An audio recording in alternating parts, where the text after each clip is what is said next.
Sheridan Junior High School. I'm Zach. Today is Wednesday, April 13th, 2016. Sixth graders, today is an A-Day. Breakfast menu for tomorrow is a Pop-Tart.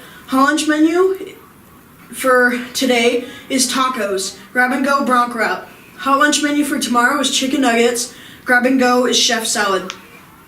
Students and staff, you're invited to the SJHS Art Extravaganza at the Sheridan Fulmer Library this Thursday from 5 to 7 p.m.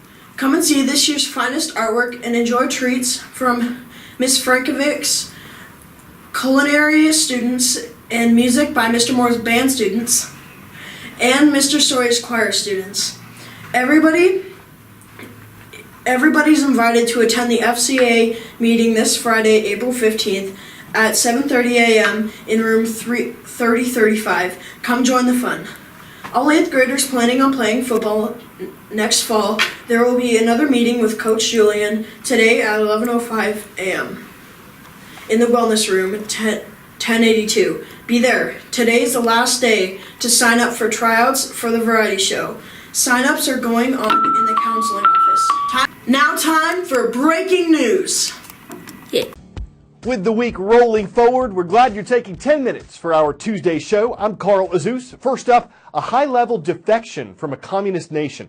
This is when someone deserts his or her own country, in this case North Korea, to live somewhere else, in this case South Korea. Tens of thousands of North Koreans have done this before. Their lives back home are strictly controlled by the North Korean government. There's widespread poverty and hunger. But the defection announced yesterday could be of the highest-ranking North Korean military official ever to do it. He was a senior intelligence officer in the communist country. South Korean officials say he worked for a bureau responsible for spying on South Korea. Officials believe he could give a lot of valuable information on the secretive regime of North Korean dictator Kim Jong-un. His move to the South came a week after 13 North Korean restaurant workers defected to South Korea. With all this going on, North Korea has been moving ahead with its controversial nuclear program.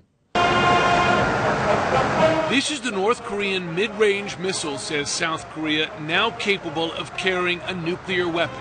South Korean intelligence concluding that Pyongyang's Nodong ballistic missile can deliver a 1-ton warhead as far as 1,200 miles, putting South Korea, Japan, and U.S. military bases in Asia within reach of a nuclear strike.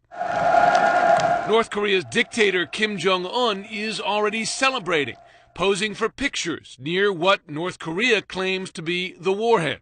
U.S. intelligence has yet to reach the same conclusion, but U.S. officials say they must assume that Pyongyang has at least an untested capability to miniaturize and launch a nuclear weapon. It is also committed to developing a long-range nuclear-armed missile that's capable of posing a direct threat to the United States. Some nuclear analysts share South Korea's more dire assessment. I've been very skeptical about North Korea's capabilities, but the evidence is mounting. They probably have a nuclear warhead that can fit on a missile that could hit South Korea or Japan. South Korea's assessment, now shared in some U.S. intelligence circles, follows a series of successful tests by Pyongyang, beginning with an underground nuclear test in January and followed by 4 missile tests, including a space launch believed to be a step toward an intercontinental ballistic missile that could reach the U.S. Recent satellite images also show suspicious activity at North Korea's Yongbyon nuclear facility that is used to produce plutonium to build nuclear weapons. In response, the UN, the U.S., and China have all recently imposed harsh new economic sanctions on North Korea. And the U.S. recently flew a nuclear-capable B-52 near North Korean airspace and sailed a U.S. aircraft carrier near its waters. North Korea has continued to make progress towards becoming a nuclear power. U.S. policy has failed. We have not stopped them. We've tried ignoring them. We've tried sanctioning them. It doesn't work. Defense officials tell me that the U.S. has already taken several steps to safeguard the U.S. and its allies from a North Korean nuclear strike. This includes boosting the number of ground-based interceptors and deploying new missile defense to South Korea. This is the high-altitude defense system known as the THAAD, though that, I am told, is still months away. Jim Sciutto, CNN, Washington. Now please rise and join me for the Pledge of Allegiance.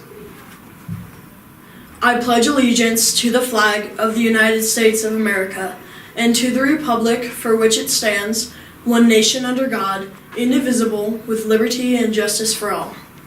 That's it for today. I'm Zach. Be safe, be respectful, be responsible, and above all, be boldly kind. Yeah.